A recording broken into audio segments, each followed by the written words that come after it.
I'm gonna trust to picks it up. I don't even care. Do it. All I right, got a question. all right. Let's do it. Let's do it. Ready? Okay. All right. Check this out. Check me out. People were talking about how in 2011 and we had the lockout Oh my and it fuck. kind of it shortened the off season, similar to the off season we just saw in COVID. Yeah.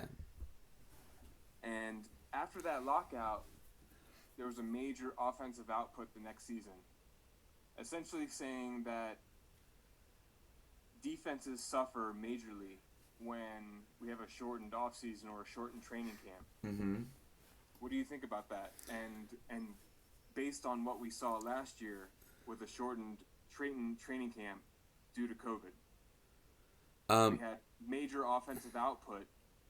Do you think that we see some sort of translation into next year? Do we see some kind of drop off?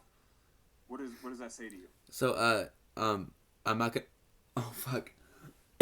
Oh my god. That was the first time we've been talking. My voice gave out. Hold up. I'm not gonna act like I know anything about defense in football because I really don't. But what I do know is I was doing this like study of of it was it was like quarterbacks, and last year the quarterback scoring was like through the roof, like points per game wise, like ridiculous. Like QB3 of 2016 was like QB10 of last year. Like it wasn't like that exactly, but you get it. Like Right. Matt Ryan in his prime season when he puts up like 1,000 pass attempts, he was like as good as like Kyler Murray. Like and you know what I'm saying. So I don't know what that means, but there's a lot of scoring, and I think it's gonna continue. I I don't know the correlation causation. I mean, it could be because it's like such a pass friendly league right now, but Exactly. I mean like like anything goes. Like there's just so much scoring. Like I don't know like what percent of what it is, but I mean I'd say passing the ball so much efficiently, the emphasis on analytics is helping. But I mean like you were saying, I mean there is a historical precedent as well. So who knows? Yeah, it's interesting to me. It it probably has a little bit of emphasis on this year that we're coming into. But like you said, we are moving towards a more pass happy league, a offensive friendly league as far as referees and penalties go. So it's something that I just kind of want to keep an eye on. I don't. I guess what I'm trying to say is I don't want to overvalue those guys who super performed last year. The Travis Kelsey's and Devonte Adams specifically, who had like transcendent years. Right. Is that going to be the norm for them this year? I don't think so. I think that we should expect at least a tiny bit of regression, if not um, the exact same kind of output. Yeah. I wouldn't expect them to outproduce what they did last year. That's for sure. So to get into that, let's dive into the AFC North and the heart of our episode here. And I want to start with Baltimore and Lamar Jackson and just kind of the creme de la creme of this division, in my opinion. Okay. Lamar Jackson had 159 rushing attempts last year as a quarterback. Yes. 159. Yes. There were there were probably 20 running backs who broke 200 rushing attempts. Mm-hmm. So that's an unprecedented kind of statistic, in my opinion. How do you feel about Lamar Jackson, and if you want to jump into Baltimore as a whole? Um, yeah, Lamar is kind of the shit. He's the best rushing quarterback ever. It's not even close. He's passed 1,000 yards from the ground twice in a row. It's not even close. He's the best rushing quarterback ever, and he's gonna lead the league in rushing by quarterbacks by by about 300 400 yards this year. That's no question. He's gonna run a lot, and he's very efficient. However, as I pull up my notes very professionally, um, uh, stalling here. Lamar Jackson in his MVP season was a prolific passer from a TD rate standpoint, but that's not gonna continue obviously. And given that he runs so much, his pass catchers are severely upside. So as I click on my notes, we have the addition of Sammy Watkins and Hollywood or no, and Rashad Bateman in addition to Hollywood Brown. So we have three legit receivers and Mark Andrews on a team that does not throw. Just like, what are your initial thoughts on guys like Watkins and Bateman? Like, can they do anything, or like, what do you think? Okay, so Watkins, he's a total coin flip for me. He's often injured, and that's really my biggest gripe with Watkins. Mm-hmm. Is first it's the foot, then it's a hammy, and then it's this, and then it's that. So he's kind of like an avoid in drafts. He's a wait and see what happens week one, and even then, he's gonna pop off week one and then probably injured in week three. So Watkins is a total dark horse. You kind of just don't know what's gonna happen there. Yeah. Bateman, as a rookie, I love because he's got everything that a wide receiver needs. He's got the size, 6'1", 190, and he's got hands for days, and that's what you want. Hands for days. That's what Lamar Jackson needs. He needs someone that's the opposite of Marquise Brown. Hey, Shout out Minnesota. there's our Bateman. Hell yeah. So where Marquise Brown lacks to me is the size and the ability to grab those catches that are outside of his range. Like make the tough grabs. If it's in his stride, he's everything. Because he's got the speed and he's gonna break off those yak yards. But Bateman is gonna bring that contested catch ability that Marquise Brown doesn't have, and he's also going to bring just the hands, the pure hands. That's what I like about Bateman. I like that he's going to have that base for his NFL career. If he can build on his route running and bring his hands into that, I think he's got a really good career ahead of him. So as far as Bateman goes, the hands to me are his X factor. Mm-hmm. He is what Lamar Jackson needs. And you could say the same thing about Sammy Watkins, because he's that veteran presence and has had the experience in the league. He's going to bring that to Lamar, which he hasn't had in the past. Even with Andrews, who's been his go-to guy, he's been a rookie with him. So I really like those two additions in Bateman and Watkins just for Lamar personally. And Lamar is everything to this team. He's the huge fantasy asset, like you mentioned in the running game. That's everything for the quarterback position. What do you think about Mark Andrews? When I break this team down, they were at, like I said, 159 rushing attempts for Lamar Jackson. That shows that everything in the offense is going around him. So when you break down the passing offense around his rushing, it can kind of go anywhere. Marquise Brown had 100 targets last year. Does he repeat that? It's hard to say.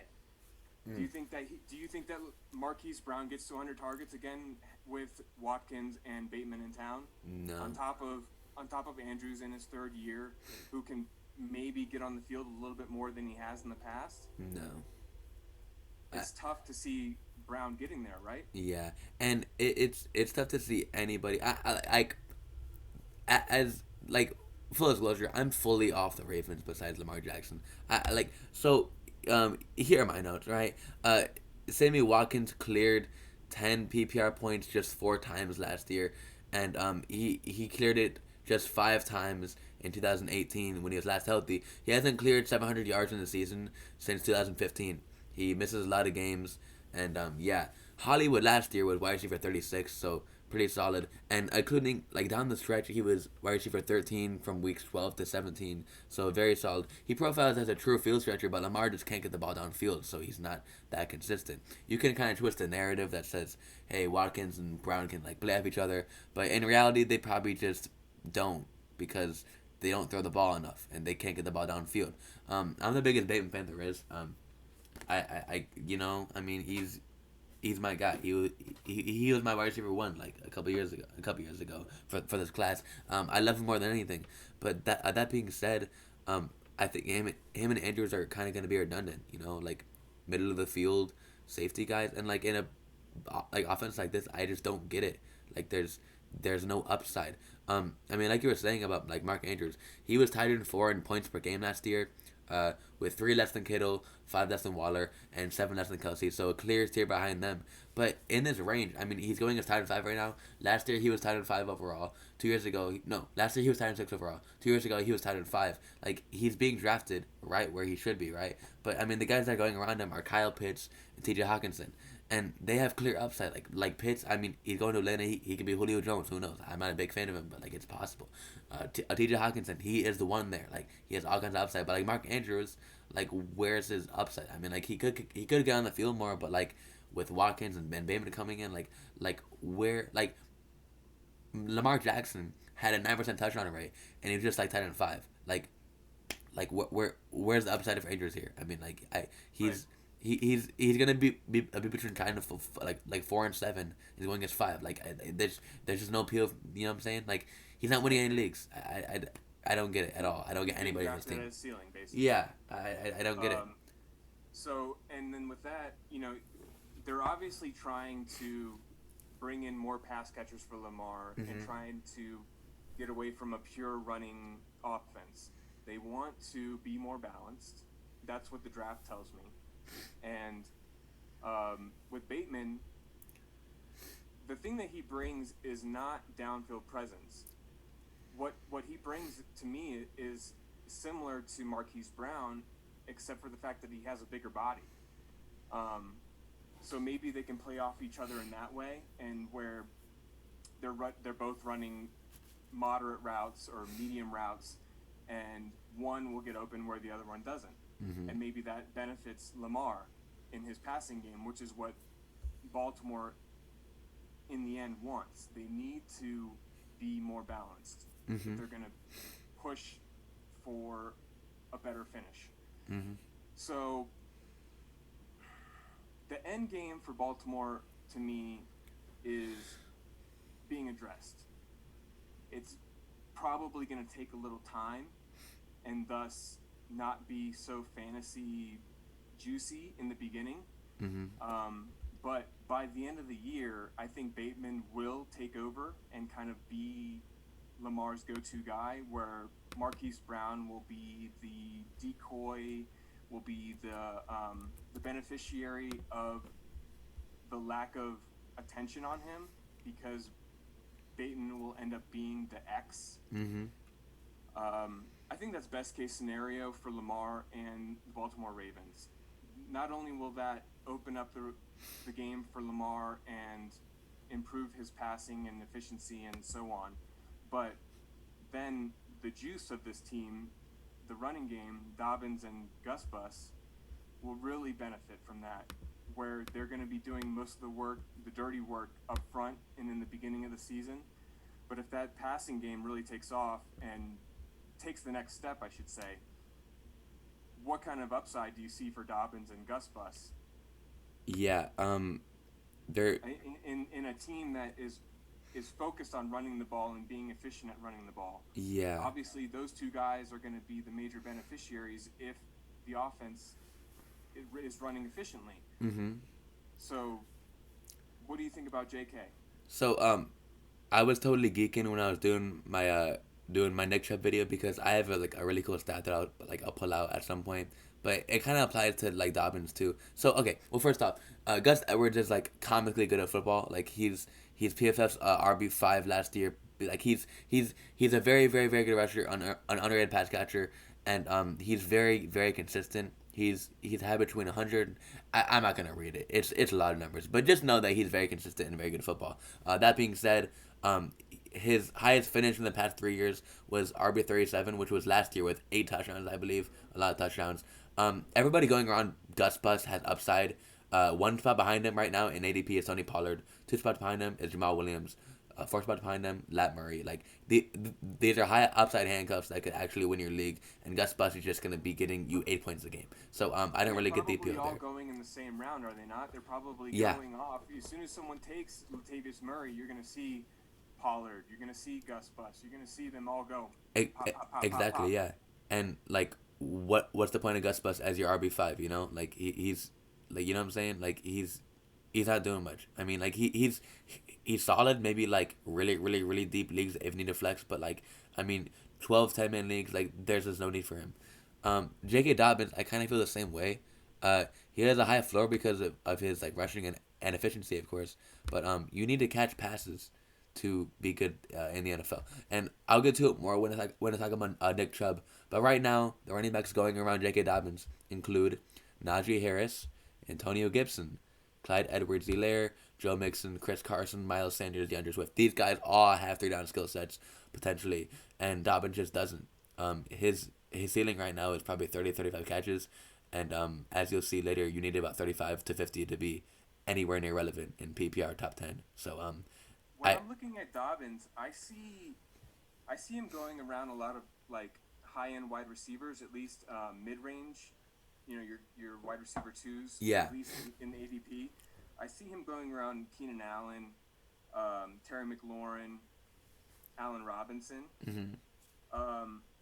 So if you can get J.K. Dobbins in the 3rd round, okay, and let's say that you were 7th pick, Yeah. and you ended up with Devontae Adams, and you come back in the 2nd round and you grab Michael Thomas. Mm-hmm. You start Adams, Thomas, and then the 3rd round you can grab Dobbins. Is that someone that you would like to grab over Chris Carson? I'm stubborn because I I I like to think that oh no I would take the upside because like I understand like how important like upside is like maybe like if I'm in the draft I'll take Dobbins but like in theory like I don't want a guy that his ceiling is like RB8 you know what I'm saying like there's just no world with Dobbins catching 28 passes again like it's damn near impossible. Like you'll see later. Like I mean, like I keep like saying that, but like it's just been really hard historically to get in the top 7, 8 running backs catching less than and like he's not gonna do it. You know, like so. Right. I mean, The passing is definitely his cap. I yeah, agree with you. and if you're going as RB16 and your ceiling is RB8, like I don't necessarily want you. Like I could see Chris Carson getting lucky on touchdowns and being RB7, 6. You know, like I could see Swift catching 60 passes, 70 passes, and getting up there. Swift is another good name. He's right Yeah. there in that range, and exactly right. I mean, that's the argument you have to have with yourself when you're in the draft is, you know, is J.K. Dobbins going to get there on the volume that the Ravens love to do with the rushing? You know that they're a heavy rushing team, and they're going to be in the top 10 in rushing attempts in the league. Mm-hmm. Is that going to be enough for your guy as an RB1 after you go with those 2 heavy hitters as wide receivers? Or do you lean on maybe some more upside? I don't know. It's really, for me, it's a really hard call. Yeah. I would be happy with Dobbins if he fell to me as my RB1 after taking guys like Adams and Thomas in 1 and 2. Yeah.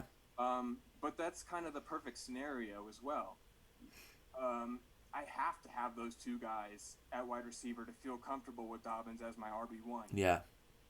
And once again, like there's different ways to get to upside. Like Dobbins has legit 12, 14 touchdown upside on the ground, and like it's possible, but that's far less likely than Swift catching 60 passes. Like I mean, You're right. it's just he a fact. Has to luck into those touchdowns Yeah. and have Lamar not get them. Yeah, I mean that's what it comes down to, like getting lucky or just catching a bunch of passes, you know. And I mean, I'd bet on volume anytime. So when I'm okay, let's just jump back real quick into the wide receivers. Yeah. I just want to break down kind of their target total. Okay. Because I feel like it's very important based on the way that they attack free agency and the draft with getting Bateman and Watkins, bring them both in. To me, that tells me they're putting a major emphasis on Lamar throwing the ball more. Do you think that will hurt his rushing attempts? Or do you think that they kind of will still let him run free and they just hope that the additions at the wide receiver position will allow him to be a little safer and not have to run as much. I mean, that's the worry if you're a Lamar owner, because if I'm not mistaken, as a rookie, his pace for rushing yards in those games was higher than his, like it was like absurd, like Mm-hmm. a ridiculous like pace, and his MVP year it was even more ridiculous. And last year, I believe he had like 1,000 yards, and 2 years ago he had like 1,200. So I mean, there's a clear a trend line, and like there's like there's all that stuff, but like at the end of the day, you're gonna use Lamar's legs. He's the best quarterback of all time rushing. Like I mean, Mike Vick, I'm sorry, but like it's numbers. Dude, he's like LaShawn McCoy, but he can throw the ball too. With Yeah, like his elusiveness, he, dude, he he's sick. prime. He's a prime LaShawn McCoy, but a yard per carry more efficient. It's like it's absurd. Like like people don't like appreciate like how great he is at rushing, and like I think they're gonna use that. If they take it down, I mean like who knows, but like ultimately he's gonna get his 1,000 yards, I think, and like I mean at the end of the day, I think that because like his touchdown rate will be high or it won't, and that's what happens. And it could be higher with like Watkins and Bateman, but that's what it comes down to. Like if he scores a bunch of touchdowns like through the air, because like he's gonna get it like on the ground. I mean like I Right. don't see a scenario where he doesn't. So So last question on Baltimore before we move on. Do you think Lamar Jackson can finish outside of the top 7 quarterbacks? Is it possible for him to finish outside the top 7 based on his rushing baseline? um yes, because I believe last year he was QB9. Am I not right? I I'm not positive on that, but I don't know. if you're right, then I'm with you. Yeah, I mean, he it's really hard to back away from that rushing baseline as yeah far as a fantasy asset and investing in that. yeah Um, so I guess what I'm trying to say is that Lamar Jackson, if he's there round 5, and I've gone wide receiver, running back in the first 4, or mhm even a tight end mixed in there in those first 4, and mhm I haven't pulled the trigger on a QB yet, and Lamar Jackson is there round 5, mhm I'm sprinting to the podium to get that guy. yeah.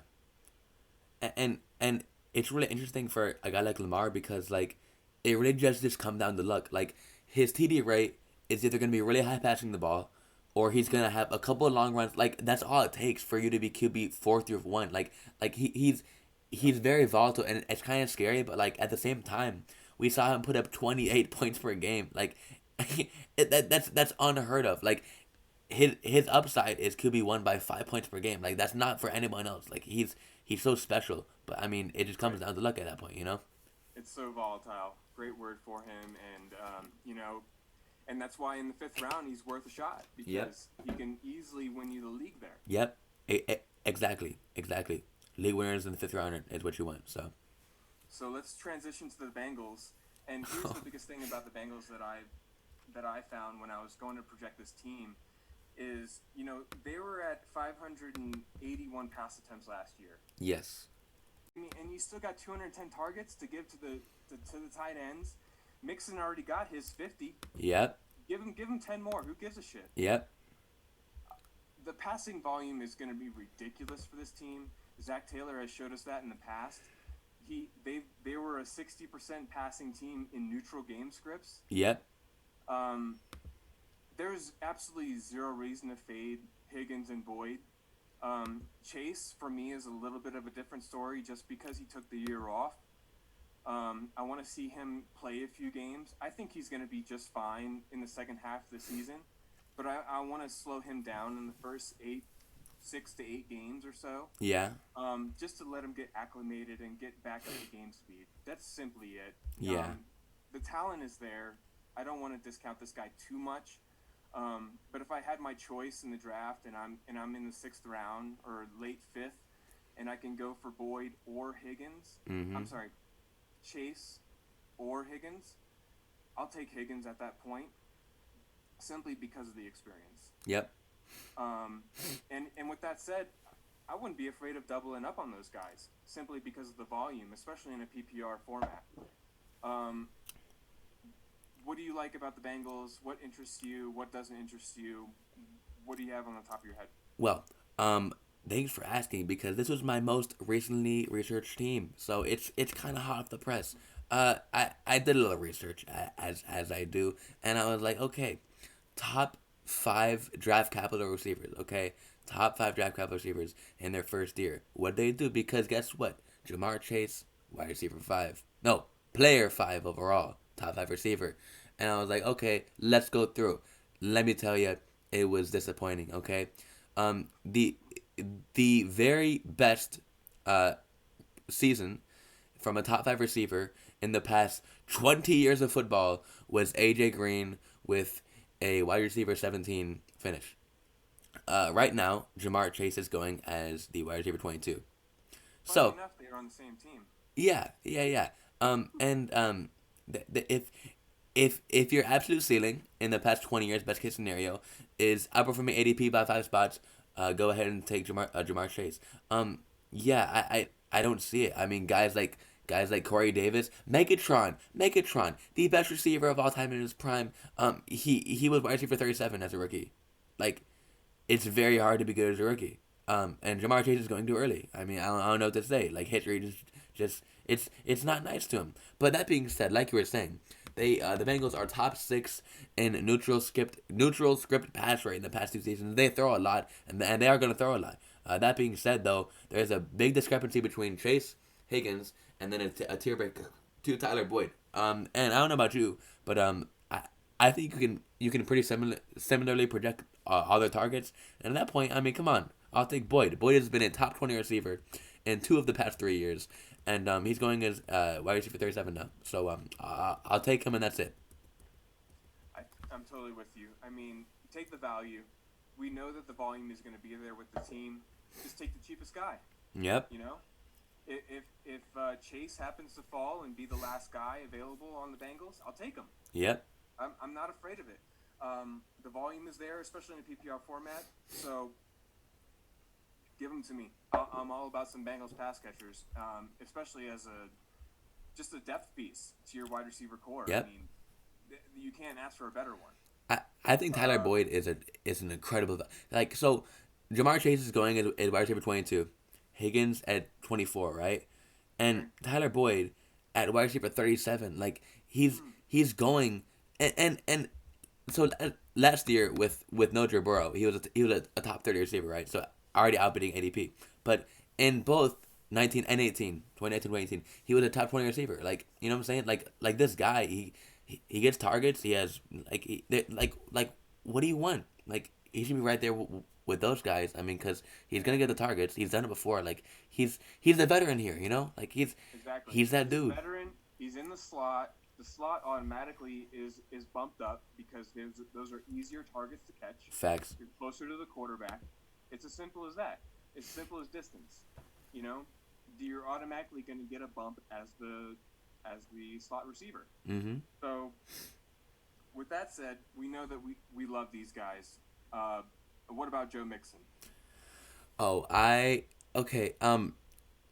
It's kind of hard. Left over for him. Yeah, it's kind of hard to have opinions on, like, all the players, if I'm being honest. So I went through and I was like, okay, Mixon. There was actually, like, this meme I thought was, like, really funny. I think it was like, who wants a bell cow running back? And it was like everyone, and then it was like, who wants Joe Mixon? And it was like no one. That was funny as hell. But so Joe Mixon in 2019, he is the RB13. 18, 2018 rather, he is the RB10. This guy's been nothing but a low end RB1, high end RB2, and even last year he was RB9 through 6 weeks. Okay, like, this guy is the definition of a low end RB1, and he's gonna get the volume. I mean, this guy was number 5 in the NFL in carries in 2019, and he's gonna get it again if he's healthy. Big if, but I mean, come on. I mean, there's not much to say. There is upside with him though, because Gio Bernard is gone, and Gio Bernard caught 112 passes in the past 3 years. So if Joe Mixon can somehow find a way to get some of those catches, his upside and floor are a little bit higher. And for that reason, I do prefer Joe Mixon. I do prefer him to Najee Harris of my Pittsburgh Steelers. As of right now, I don't know yet, but I mean, Woo! yeah, that's it. That's it. Wow, I didn't expect that. Yeah. Okay, so let me say, You can get Joe Mixon middle of the second right now, probably. Yeah. Maybe a little bit higher. For me, the thing that I want to see from Joe Mixon is, well, it kind of has nothing to do with him. It has everything to do with Joe Burrow and his surgery. Mm-hmm. Okay? Coming off the knee surgery, multiple ligaments destroyed. Yeah. You know that his rushing is pretty much going to be non-existent. Yeah. Does that lead to a propensity to check down? The thing that we've been missing for Joe Mixon for the last couple years, the thing that we've all been clamoring for, that. Wow, I didn't think of that. In the middle of the second round, if we finally get that from Joe Mixon, he really kind of sets your team up. I did not think of that at all. He kind of turns into that. To me, he turns into Ezekiel Elliott. Yeah. Because Zeke he's not efficient. Yeah. They're probably going to get similar workloads. Wow. And if Mixon turns into 5 or 6 targets a game. That's a league winner right there. I mean, like Joe Mixon. I mean, like I was saying, he had almost 300 carries in 2018. I believe like 280. And Gio Bernard is the quintessential. I'm gonna come in here on third down and just make people angry. But like, if Mixon can get a third of those targets, like I mean that's 10 targets, like a year. Like, that is a lot of volume for a guy like Joe Mixon that didn't have much before that. And that's not even considering the Burrow injury. I mean... Absolutely. And you know what? I have a lot to say about Giovanni Bernard that I'm going to save for that division. But I think that is a huge, huge, huge piece to this equation. Yeah. So, yeah. Joe Mixon is one that I'm definitely having a tough time passing on in the second round.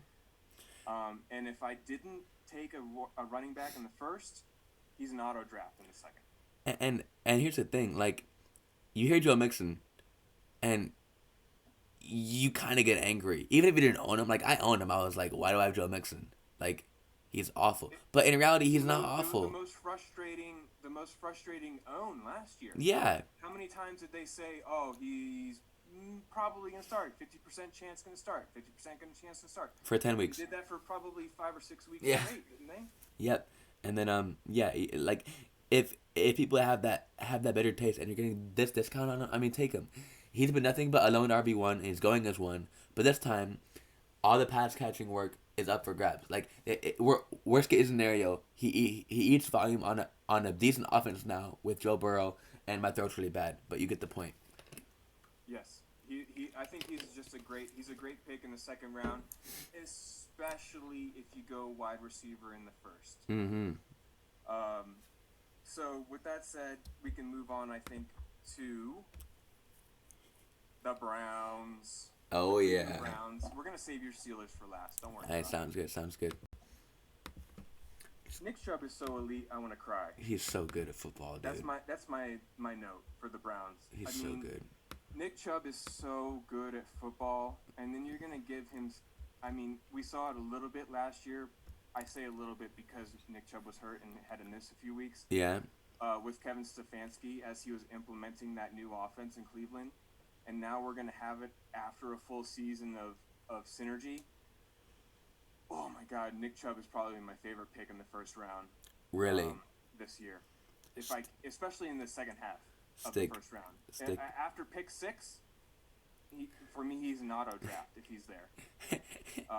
He is so good at football, and you put him with a run heavy coach who is a run game guru. What better scenario can you ask for? Man, you're gonna shit your pants here. This is some top-notch journalism here. Check me out. This is ridiculous. Okay? Check me out. Ready? Watch it. Ready? Okay. What happened? Oh, shit. Okay, wait. Since 2017, full PPR running backs, okay, that finished top 10 with less than 50 catches, okay? We have LeGarrette Blount with a whopping 7 catches, okay? Incredible. We have Melvin Gordon with 41, and Jordan Howard with 29. These were all in the year 2016. Okay, we have 2017. Leonard Fournette catches 36 passes. Joe Mixon catches 41 in 2018.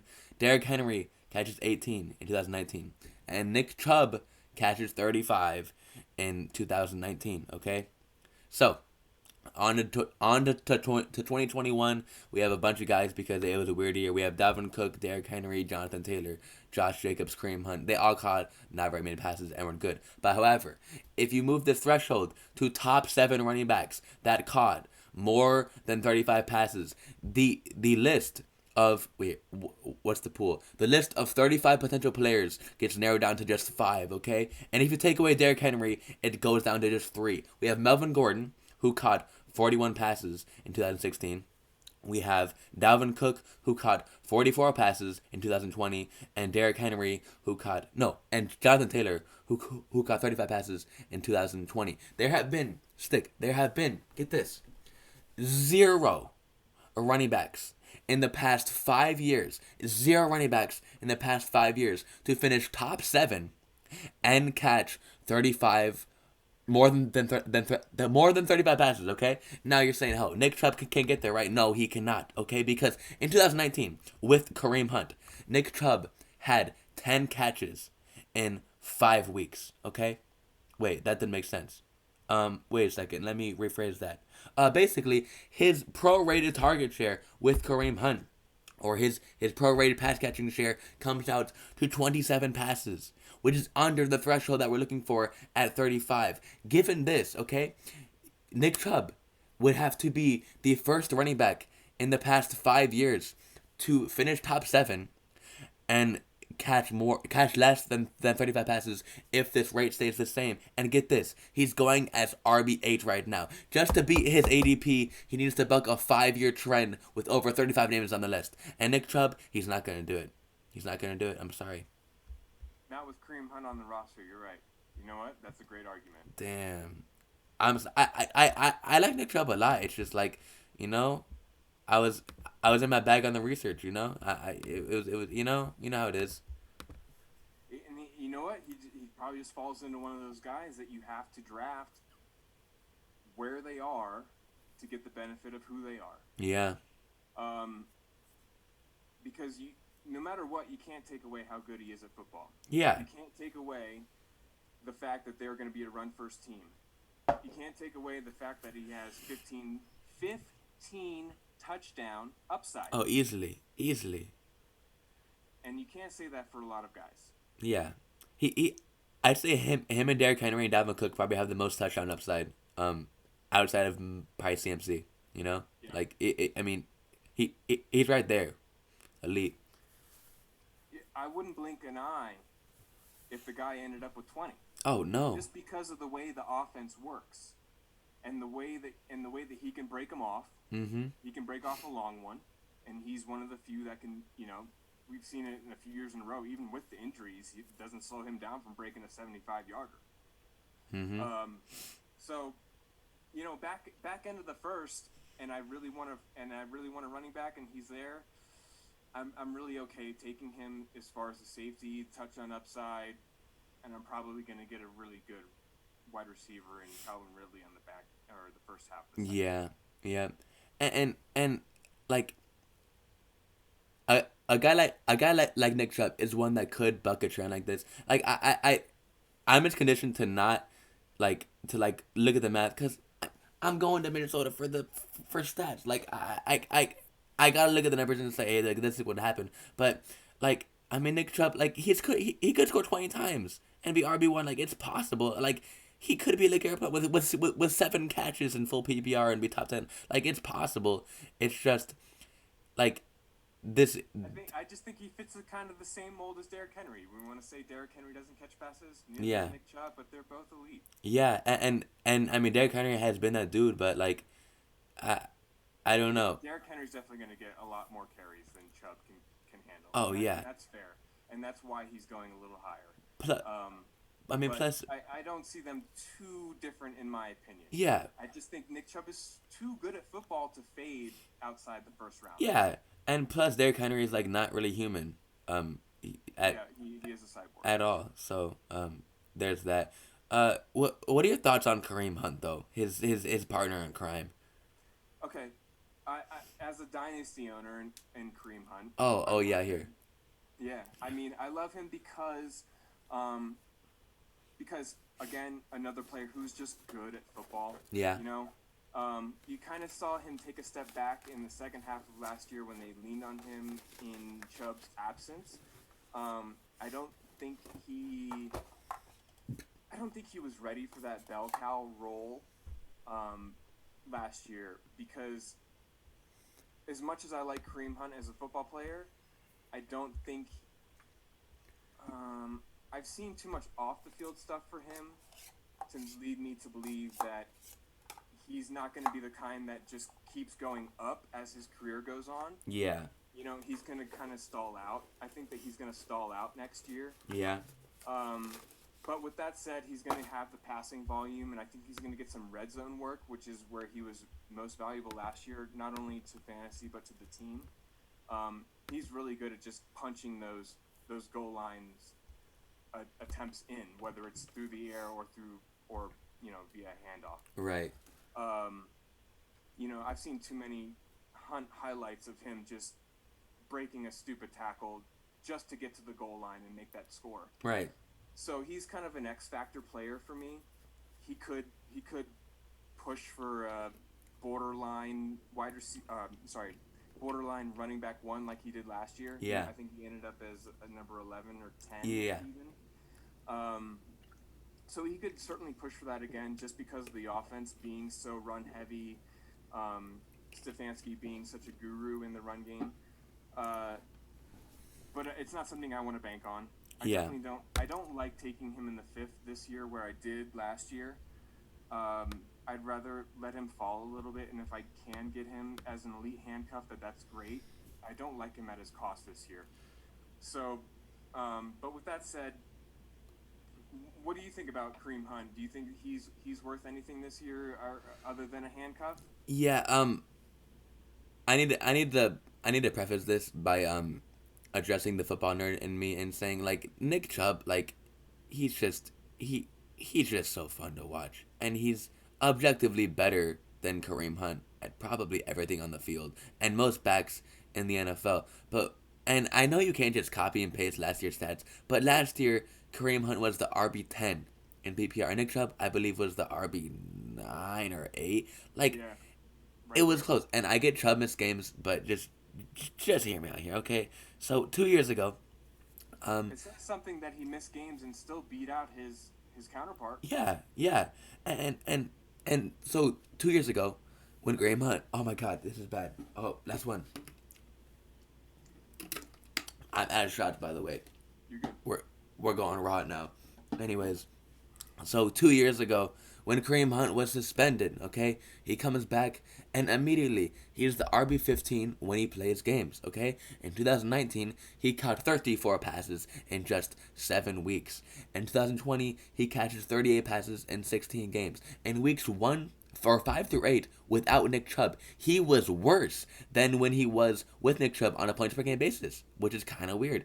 But he got elite volume, okay? So, he carried the ball 16.25 times per game. He caught 2.5 passes per game without Nick Chubb. There's no evidence to suggest that the workload decreases without Nick Chubb. He's essentially Nick Chubb plus pass catching upside when he's gone. So you got that. But not only that, you have the RB10 when Nick Chubb plays. I mean, I don't know what to say. He's just really efficient. He can coexist with Nick Chubb, and the evidence says that he gets Nick Chubb's workload when he's gone and then some. So I mean, you're drafting him at RB26, and you're gonna get that bare minimum. And if Nick Chubb misses time, you're getting an RB1, and it's no questions asked. And I mean, I can't help but like him, but like at the same time, like his true upside is unlocked when Chubb is hurt. But he was better when Chubb was healthy. So like it's just a big mindfuck. I don't know what to say. It really is. You're right. He was better when Chubb was in there, and he was scoring more touchdowns then, and being more fantasy relevant. Yeah. And then you saw him struggle per carry when he was the guy, and maybe that has to do with just scheme But yeah, it's definitely a tough call with Kareem Hunt. He's certainly talented. He's certainly got a nose for the end zone. Um, can he pull it off again? It's gonna be a tough call. You know, Yep. he's certainly a flyer. He can pay off or he can hurt you at that ADP. Um, what about the passing game? Are you interested at all? I mean, for me, it's a tough call. It's really tough to invest in any kind of Browns outside of Jarvis Landry, and simply only because of the floor for him. You know he's going to be targeted heavily. He broke 100 targets again last year. He should break 100 targets again this Oh year. shit. Um, Sorry. you're good. My phone almost died. Oh no. Wait here. There we go. Okay. Wait. Keep talking. I'm sorry. Do you think that there's anything to be had in this Browns passing game? Baker Mayfield, right off the bat, for me, is a no draft. Um, one, because he plays in a tough defensive division in Baltimore, in Pittsburgh, the Bengals or whatever. You got those two tough teams twice a year. You're also playing in the elements of Cleveland, which are no joke, and we saw it last year. It was completely abysmal for two games. That's as worse as bad as it can get. Oh yeah. But there's no hiding themselves from that. More games this year. You know, it's possible that they have 6 super windy games. Oh my god. And it's impossible for Baker to complete more than 50% of his passes. Yep. So Landry and OBJ as the two big targets over there. You could talk about Austin Hooper too if you would like, but any interest in those two guys? Anything about their ADP? How do you feel? Yeah. I am fully prepared to draft Odell Beckham and be disappointed for like the 8th straight year. But I do it every time. Like, he's just so good. He's just like, I don't. Oh my god, he's just so okay. So Jarvis Landry was the wide receiver 33 in 15 games last year. So nothing special. I mean, and I don't really see the upside with Jarvis Landry. I'm more apt to take anybody not named Jarvis Landry in his range. But OBJ, this dude was a wide receiver 19, a top 20 receiver in weeks 1 through 6. Okay, and he did have that big game, which I benefited from.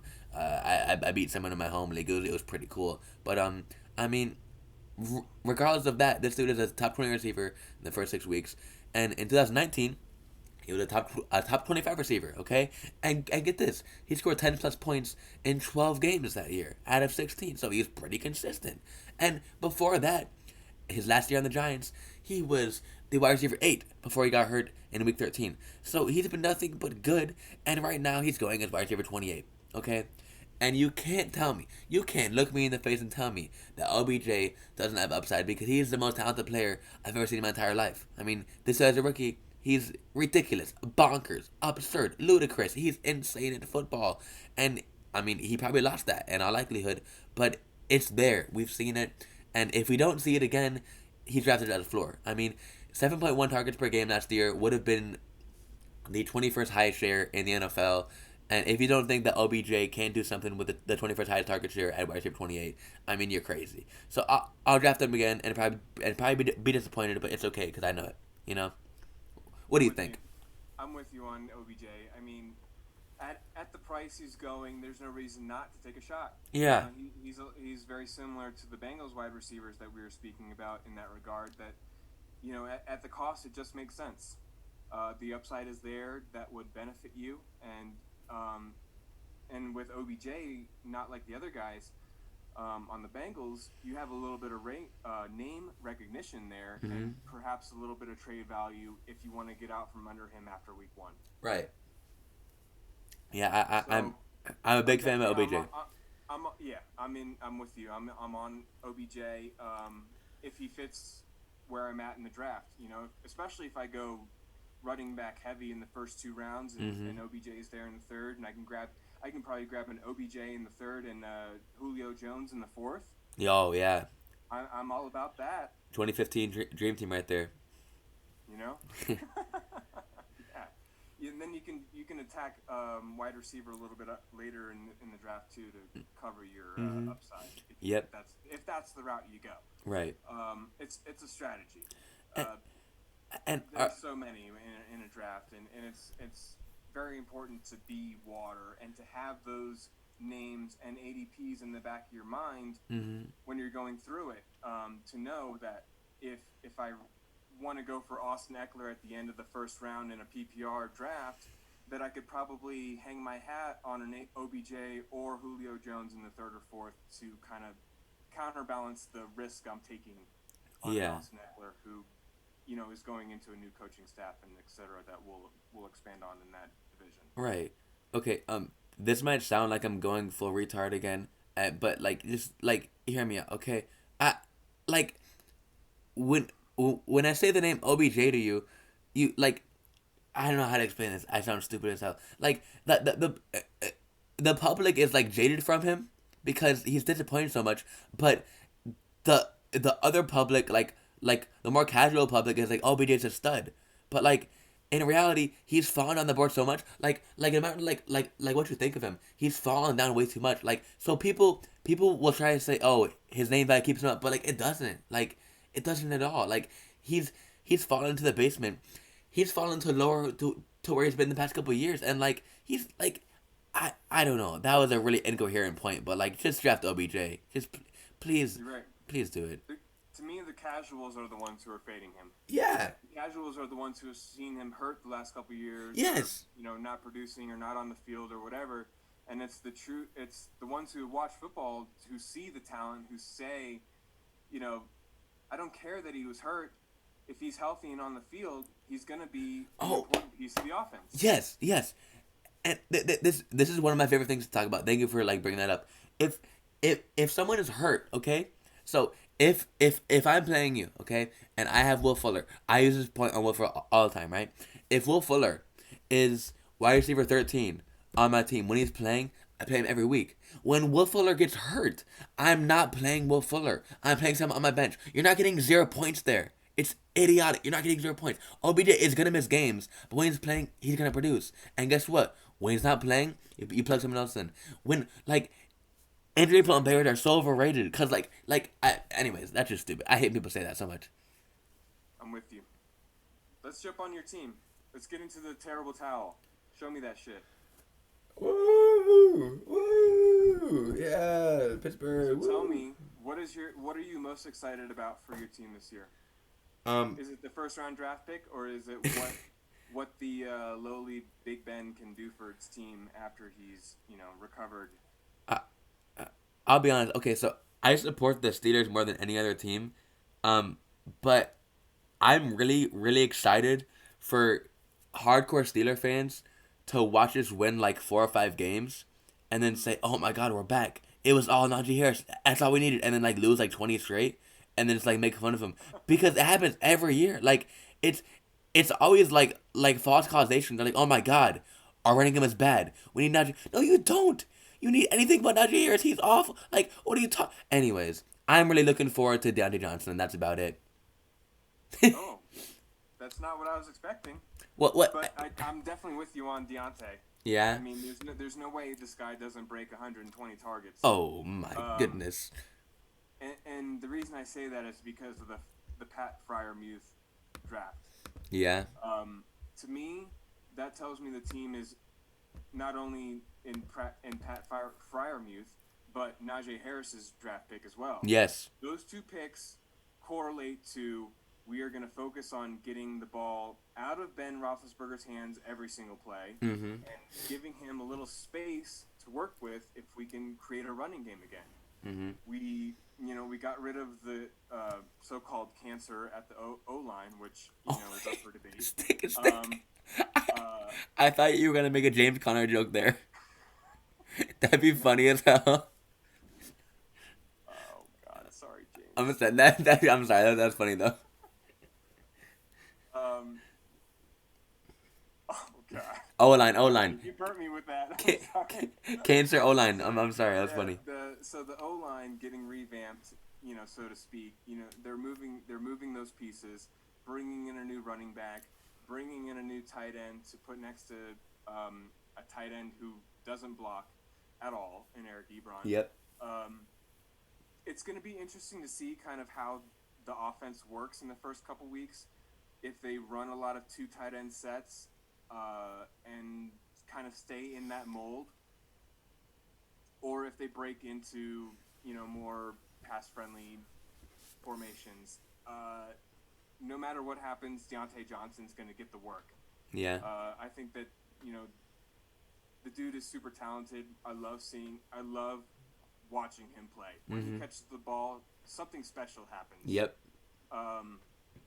So definitely all in on Deontay. I can't get behind Juju. Oh. Talk to me about Juju or TikTok if that's what you want to go. Yeah. So, like, I don't buy jerseys anymore, except for like Anthony Edwards, because I like him. But I don't buy jerseys, and I have like 2 jerseys in my closet. Okay, one of them is a Ricky Rubio jersey, because why not? And the other one is a Juju jersey. I love this guy.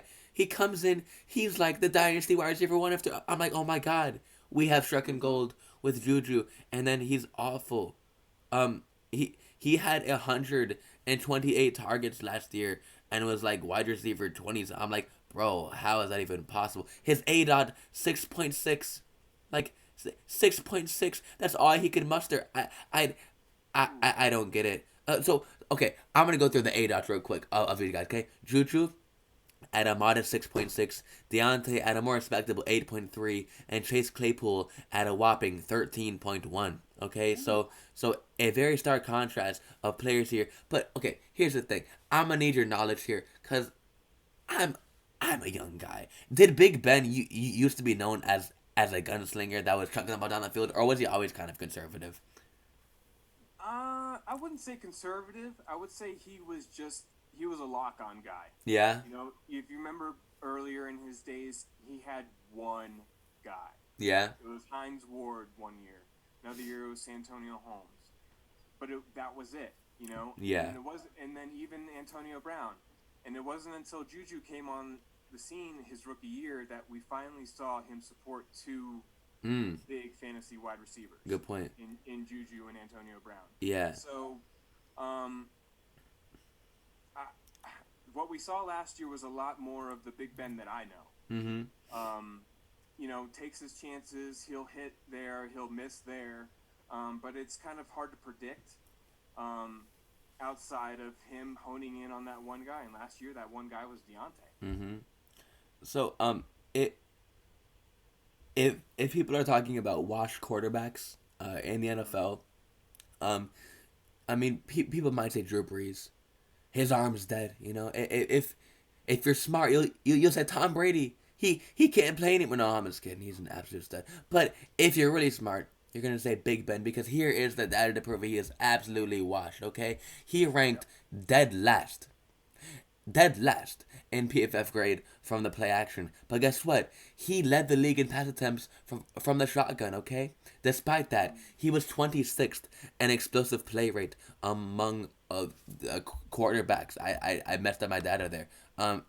Anyways, he gets the ball out in under 2.5 seconds, 76% of the time. The league average is just 58. He's throwing the ball very fast, and his yards per attempt is 6.3, aka 36th in the NFL. Okay, he's throwing the ball 5 feet away and hoping that playmakers go and do it. Okay, and here's why you don't want Chase Claypool, because he cannot throw the ball past 5 yards down the field. He's very, very, very old. He has one good knee, one good foot, a bum shoulder. His chest probably had a heart attack. He's not a good guy. A receding hairline. There's nothing good about him, okay? Nothing good about him. And he can't throw the ball downfield. But Chase Claypool has double the ADA of Juju. You don't want Claypool because he can't get the ball downfield. You want Juju because his ADA is too small. But Deontay Johnson, lock-on guy, right in the middle, Goldilocks. I want him every day and twice on Sunday. That's it. That's exactly it. I mean, Deontay is that short area, mid-area, quick route, quick change of direction guy. it's he's the only piece outside of Najee, obviously, because they're going to have to lean on the run game. Big Ben, to me, here's the thing that I would like to see. You know, in the MLB, they're clocking the pitchers, you know, every pitch that they throw, right? Yeah. Oh, this one was 94. This one was 96. This one was 92. Mm-hmm. If we clocked Big Ben's fastball, oh my God, do you think he could break, you know, the bottom 5 in the league? Nah, I mean it's probably not. He's probably in the bottom 5 now. This man has a pool noodle for an arm. So, you know, to me, that is a huge indicator of what you're going to be able to accomplish. Yeah. In the NFL, I mean, you have to be able to zip it in there if you need to. It's great, yeah, he can have the touch on the long pass, and that's fine. But, you know, you have to throw other passes in the NFL to win games and to be successful. Yeah. It's going to be for me, Big Ben, you know, if you didn't sell him last year in Dynasty, forget about it. Just drop him. You're not going to get anything for him. Yeah. And he's definitely not a target in redrafts. Deontay is going to be a target because he's going to get those short area PPR volume, and we love that. Mm-hmm. Najee is the stud. And, yeah. And with that said, Najee is not a complete lock. Just because he's going to get a ton of volume doesn't mean that he's going to be an RB1. Yep. Rookies in general who are drafted in the first round average, I want to say, 250 attempts their first year. Mm-hmm. So 250 attempts equals a lot of fantasy goodness. Yep. But if it's 250 attempts at 3.2 a carry and, you know, 20 catches, he's not going to live up to his ADP where it is right now. Mm-hmm. I'm probably still going to take a shot on him, though, because I think he's super talented and I think he's going to do better than what I just said. Yeah. And I believe in Mike Tomlin and his just kind of overall approach to the running back position, and he wants one guy out there, which is a huge thing. Yes. And I wish that more coaches would do that because of the unknown factor that comes with that. You're less likely to be figured out if you are using the same guy in every package. It puts another wrench in the analytics that the coaches are looking at. So what do you think about Najee? Obviously, he's super talented, came from a top-notch program, mm-hmm. going to a team who has been perennially successful, a coach who I respect and I think is he's a smart coach. He likes to win. He's so what do you think that says for Najee? Okay, so I'm gonna give you the most objective argument, I guess. And I need you to answer one question after this, okay? So, the 2014 through 2018 Steeler running back role was the most valuable running back role in fantasy, and this data is per Ian Hardis of PFF. Shout out him. Anyways, he's a stud. During this time, Le'Veon Bell averaged 25.6 touches per start. D'Angelo Williams averaged 22.8 touches per start, and James Conner 20.8 touches per start. During this time, these running backs were getting fed. It was the number one role in all of fantasy. However, after that, James Conner comes in, okay? And it was a little bit less pretty. James Conner had a 69% snap share in weeks 2 through 11. That didn't read right. But anyways, when he was getting a lot of snaps, he was the RB11. So he was solid, but it wasn't this elite workhorse role that we were accustomed to. And in 2019, it was more of the same. It was Benny Snell and James Conner splitting, actually, which was pretty surprising, but there wasn't a true workhorse. So my question to you is, has the Lev Bell role died where you're getting a robust 26, absurd touches per start? Did that role die because the players couldn't fill the role? The personnel wasn't up to pedigree, or was it because Mike Tomlin had a change of heart? And I can enter that, but that's what it comes down to. Because if it's that role, he's RB5 overall, no questions asked. But if he's gonna be James Conner 2.0, like what are you doing drafting him that early? And I can enter it. I think that I think it was personnel. Yeah. I think that Mike Tomlin, as a scheme, wants to use one running back. I If you look at Andy Reid in Kansas City, they have the most success when they're running one guy out there Yep. in Kareem Hunt. Remember how good he was when he was in every single down? So good. And it was because they couldn't tell if he was going to pass or if he was going to run. Mm-hmm. And that's to me is the hugest X factor that comes into the running game. And that's what Mike Tomlin sees. I think that he sees that if you use the same guy in every down, there is that at least little bit of unknown factor there. Yeah.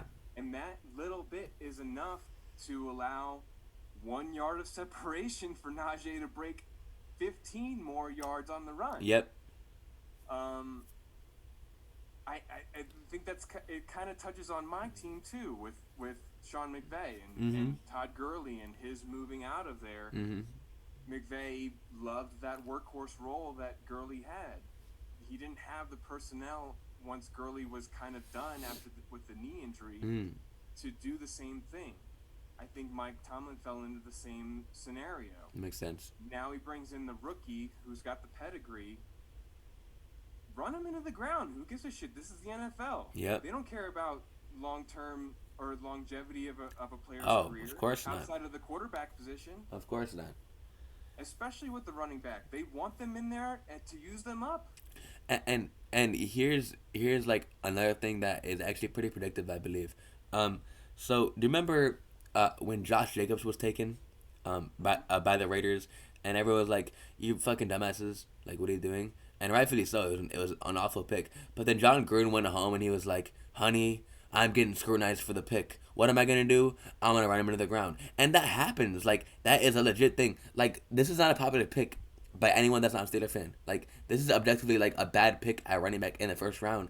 But knowing that, they're gonna use him because like they need to prove him wrong. You know what I'm saying? Like, you gotta and I mean, given that, like, he's gonna get fed. He's gonna get absolutely fed. He is a very competent pass catcher. Like, he's gonna be really solid in his role. I just don't know if that role is gonna be Lev Bell or James Conner, and I don't know. So I can put him ahead of a guy like Mixon right now because I know Mixon is gonna have that role. Maybe with like Joe Bernard gone. But I mean, if he is Lev Bell of like that age, like, he's gonna be an absolute stud, and he probably will be. It's just like that uncertainty is where it is keeping it a bit lower for me. So You're right. I'm with you. It's a tough call. You know, he could totally boom and crush and Oh, yeah. RB5, and he could falter a little bit, and it may not be totally on Najee. It could be, you know, surrounding factors that the O line has no continuity being put together this year. Yep. And they just don't run the offense as efficiently as it should be run. Mm-hmm. It's going to be tight. He's certainly one that I would take a shot on if the situation dictates, and I have an opportunity to grab him and it makes sense for me. I don't hate it at all because of what we said. The opportunity is certainly going to be there. They're most likely going to give him every carry. Oh my God. Some. Yeah. So it's yeah. I'm all about investing in Najee at the right price or, you know, the right moment. Yeah. If there's not another guy that I feel more strongly about, you know, and there aren't a lot of roles that are more defined than his. First round pedigree and coming from Alabama, just being a strong runner, knowing that Mike Tomlin wants the one down back or the one backfield. Yeah, it makes it hard to pass on him for sure. So I think there's like a mini tier within the couple tiers, and right now for me it's Mixon, Najee, and Antonio Gibson. Where do you stand on that scale? Because it's really hard, you know. That is a super great question.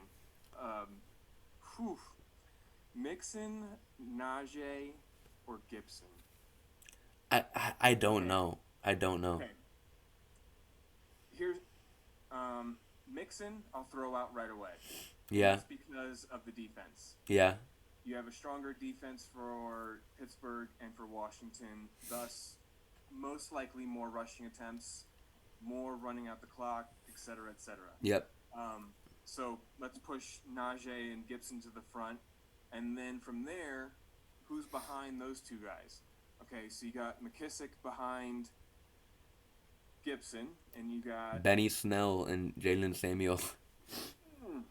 two guys who have did nothing. Yeah. You know, and McKissick who had success last year behind Gibson. Although Benny Snell was good week 1, and so I spent all my fab on him. And then he was ass. So we love Benny Snell for that. So we love him week 1. Yeah. After that, we'll sell him. Yeah. So give me Najee by a hair there, just because he has less behind him, and we know he's going to be pushed into a full 3-down role if possible. So you said where Gibson could miss out on some third downs to McKissick. right. So you said Najee by a hair. Najee by a hair. What about Najee by a Harris? Ooh. That was kind of cool.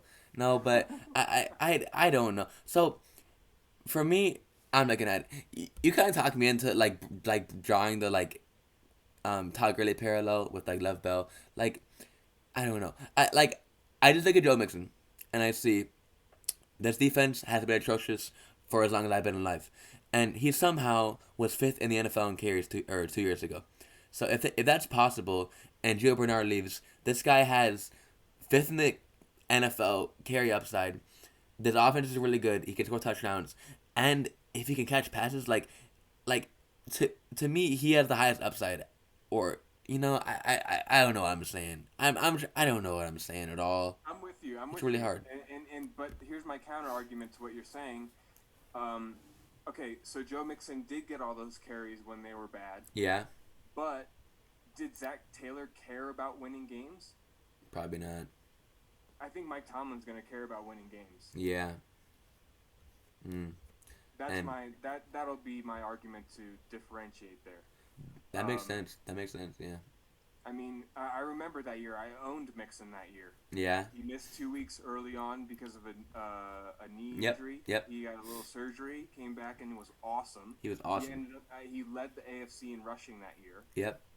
And yeah, they were playing for nothing the last 6 weeks. Oh yeah. What wasn't that like the week where he had like 30 carries against like the Ravens and like a 30-point loss? Mm-hmm. Yeah, that was hilarious. Exactly, and there was probably 3 or 4 weeks in a row that were very similar to that. Yeah, and it was just let's just get off of the field and save our guys from getting hurt is what it felt like. That makes sense actually. That makes sense actually. Wow, that makes sense a lot actually. Wow. Damn. So, yeah, this is the fun part about analyzing fantasy football is diving deep into not only the team but what makes the team run, and what are they trying to accomplish? Those things are very important to me when I'm drafting my players. Yeah. I want nothing to do with a rebuild. Nope. Outside of a Corey Davis situation where he's the clear veteran presence on a team who is clearly there to help a rookie grow and is going to get just every single target there is. Oh yeah. It's something to think about and think about deeply when you're constructing your rosters on draft day. Mm-hmm. And that's going to be really hard because at one point we're going to be staring down Mixon, Najee, and Gibson, and then maybe even guys like CEH can like rise up. That there's a lot of running backs in that tier 2, 3 that are just wow. I mean, they all have concerns. The first 3 rounds are going to be really crazy this year. Yeah. I could see them flowing any and every way. You got, and then you have your quarterbacks like Patrick Mahomes going in the 3rd as well. Worth it, by the way.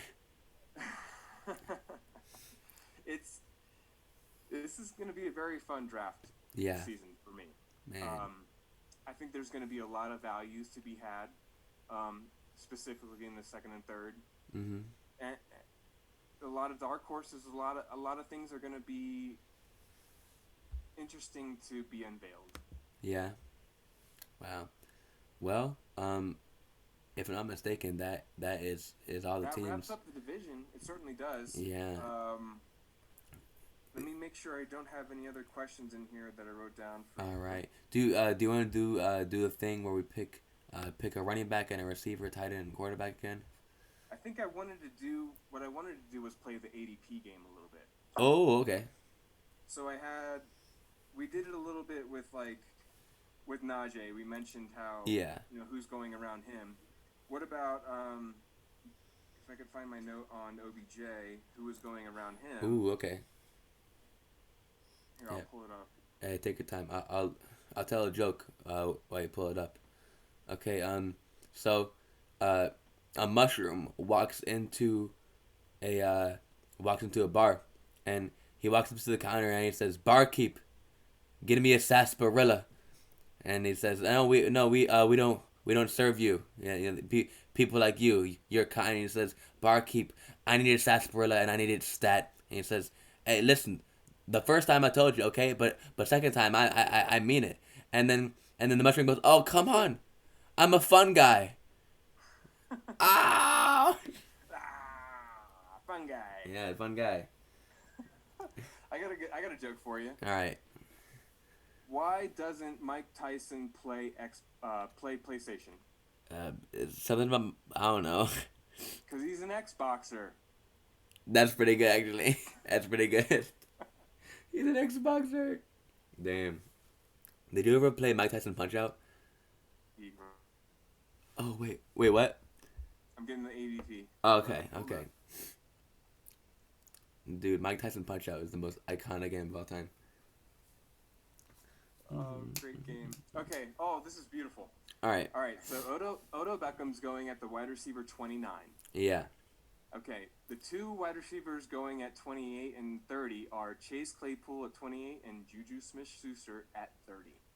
Is this even Can you believe that? is this even a question right here? I mean, He's surrounded by the two Pitt guys. oh, all right. So, you look at Big Ben with two left arms, okay? He can't throw the ball down, but Chase Claypool is somehow going. What? This is blasphemous. I mean, come on. We're talking about an all-time talent here in OBJ versus a couple bums with a pedophile quarterback. I mean, come on. What's going on here? It's crazy. So, all right. So, obviously, you take OBJ over Claypool and Smith-Schuster. Yeah. Slightly behind Juju, we got DJ Chark, Cortland Sutton, and then Tyler Boyd. Would you consider either of those three, Chark, Sutton, or Boyd, over OBJ? I really do want to like Sutton. I do. But I mean, Quarterback situation makes it hard. yeah, plus like I mean this man wearing a knee brace that's like the size of my house. I mean, I don't got a big house, but you know, it's a sizable race down there. And like Judy had the opportunity to like be the one, and I mean, he got fed. So like, I don't know. I'd probably take OBJ over all three of those guys. Although Boyd is kind of interesting because he's gonna get targets, I think.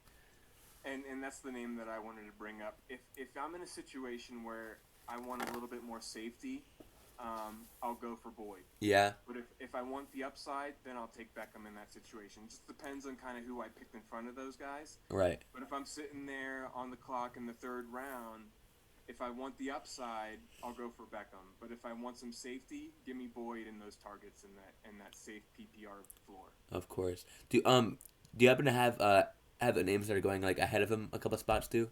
Okay, so a couple names ahead of OBJ, we have just in front of Claypool, we have T. Higgins, Ayuk, and Jamar Chase. Those are the first three names. Ooh, wow. Oh, wow. Those are good, right? Yeah. Because Higgins makes sense to me. Yeah. And Ayuk from a volume standpoint and a safety standpoint, definitely. Jamar Chase is certainly up for debate. I would probably rank those four: Ayuk, OBJ, and then Higgins and Chase. I don't know. I like Ayuk, yak stud. I mean, I think he overtakes Debo. At some point. I mean, Debo's a stud, but I mean, Ayuk, which is incredible last year. Volume wise too. But then I mean, you got to think to a certain degree at least that Chase and Higgins kind of cannibalize each other, and then I mean OBJ just he's there just like eating volume and 20 touchdowns, you know.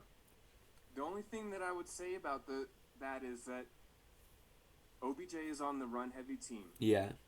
where Higgins and Chase are going to be sharing a ton and Oh, ton and ton of so pass many. volume. Yeah. And I would also trust Joe Burrow to be a little bit better than Baker Mayfield as far as an efficiency Would you standpoint. really? I would. Wow. Interesting. I think that well, you know what? Maybe Baker surprises me this year because he did do better in the second half of last year Yeah. as he was getting acclimated to Stefanski's offense, and we know that Stefanski's offense is friendly Mhm. to all positions Uh, because he's so good. This guy is just going to keep getting better and better as a coach. I love Stefanski in Cleveland. I think that's the best thing going for the Browns right yeah. now. So yeah, give me the volume guys in Cincinnati over OBJ Mhm. just because of that, just because of the volume. And that's probably right, but I mean, But at it's so close. It's yeah, by a hair, at, and yeah, OBJ could certainly overtake those guys with some touchdowns. dude. I think that he definitely has more touchdown upside than the Oh other my God, guys. there's nothing in this world. All right, look. I'm not phony. Like I have it's backwards, but I have a Steeler plaque here, dog. Like I'm in the cut here, repping the Steelers. But nothing can make me happier, like in my entire life, than to see OBJ put up three of the best three seasons, three of the best three seasons to start a career ever, and then come back in the year of our Lord 2021 and just score like 12 touchdowns. Like that, it's possible. Like that is entirely feasible, and that'd just be really. I want to see that so much. That'd be awesome. Honestly, like 3 years ago, maybe 2 or 3 years ago, there were conversations that OBJ was the only player in the league with 20 touchdown Oh upside. yeah, I remember that. Remember that? Yeah, and I was like, facts. I was like, that's gonna happen. It didn't though, but I was like, yeah, let's do that. I'm drafting him first round. dude, he was like wide receiver 4. I was like, damn, I got burned. I remember. Yeah, I think I Stuff. took him 101 in a dynasty league. And it was probably a really good pick at the time. You know what I'm saying? At the time, I was like, I'm all in on this shit. Yeah. Oh, dude, Now I'm like, my team sucks. you're like, hey yo, y'all better pay your dues for the next 5 years because I'm running this shit. Just pay it straight to here. This card number, you know what I'm saying? Go here, but yeah, it's tough. All right. Let's do one more ADP game Okay. on a running back, and we're gonna do Kareem Hunt Oh, okay. because he's so Oh man, this is good. Dude, he's so hard. Like he's so He hard. is. He is. And we got our boy Miles Gaskin going right Oh, after him. are you serious? Yeah. That's so not fair. RB22, Kareem Hunt. RB23, Miles Gaskin. Just in front of Kareem Hunt at 21 is James Robinson. Okay. Other two names right around them.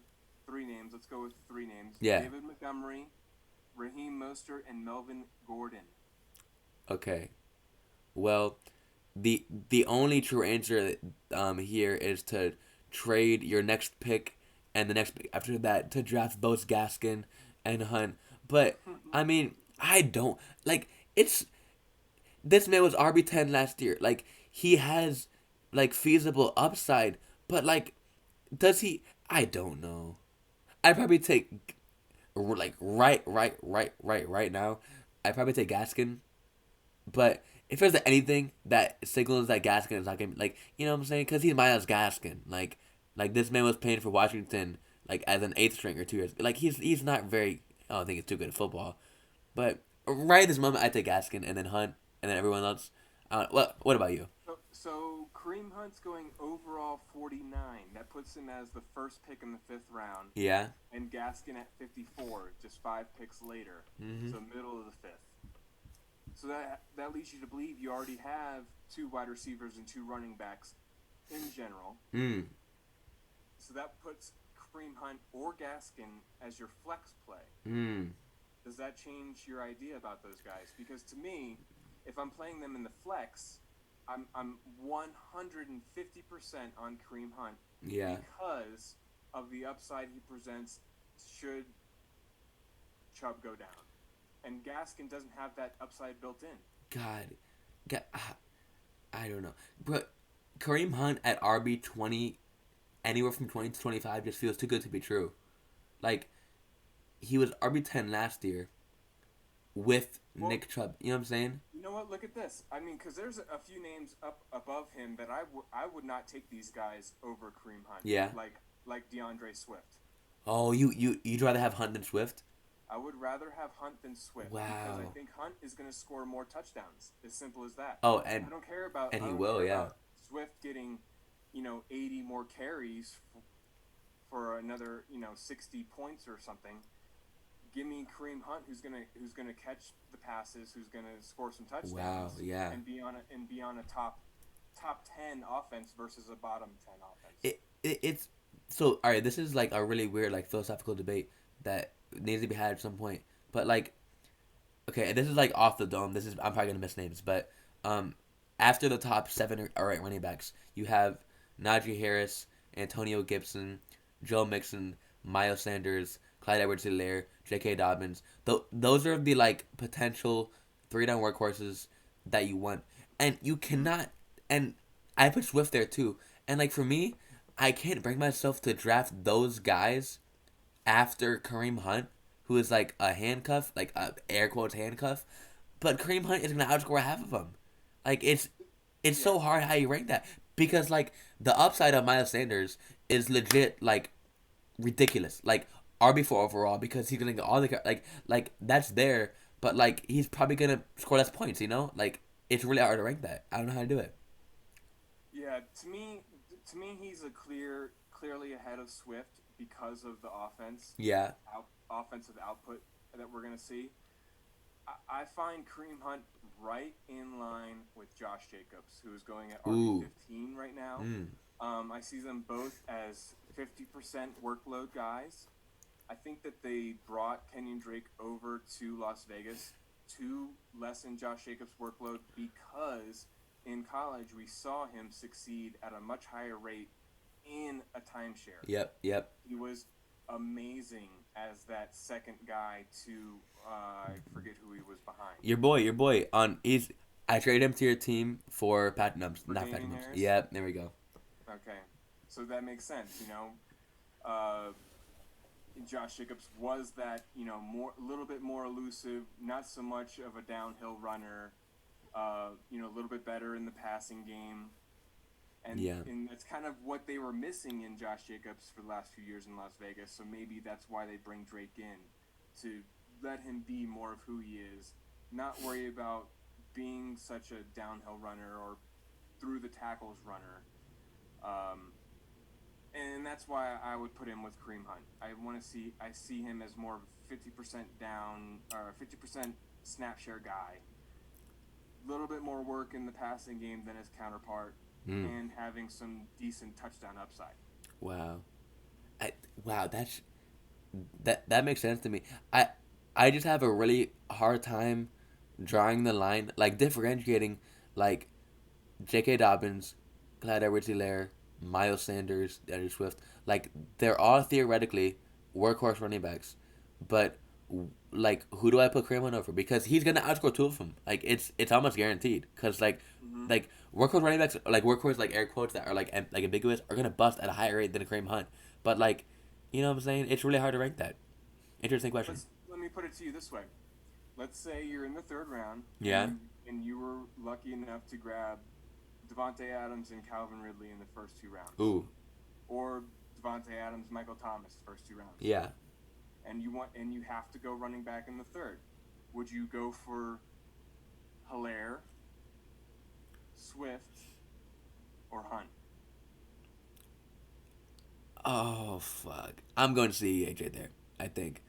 I mean, just And let's because. say okay, Yeah. fair, and that's exactly who I would say. Yeah. And let's say CEH goes the pick before you, Oh fuck! Oh and you're fuck! left with Swift, Miles Sanders, or Kareem Hunt. If this is a live draft, I'm Mm-hmm. insulting the person ahead of me, and I'm stealing his pick for no, I can't do that actually, but I don't know. That's really hard. I like to think that I would chase upside because like Hunt has upside that we saw, but like it doesn't seem sustainable. You know what I'm saying? Right.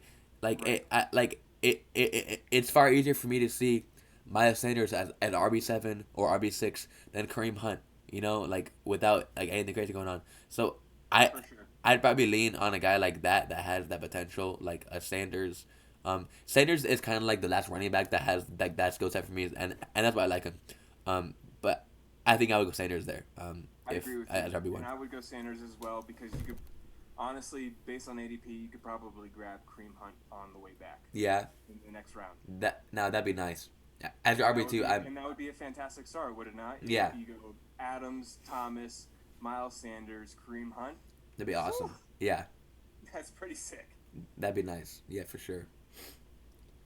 Man, Very good.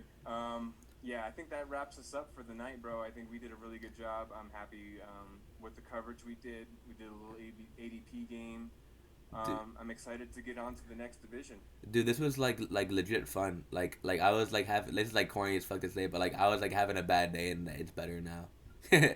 Likewise, Yeah, I bro. came home from work and I was like, my wife was like yelling at me for being a bum. Damn. But like, I'm happy now. Hell yeah, bro. Hey man, So bro, thanks for like sticking the cuz like dude.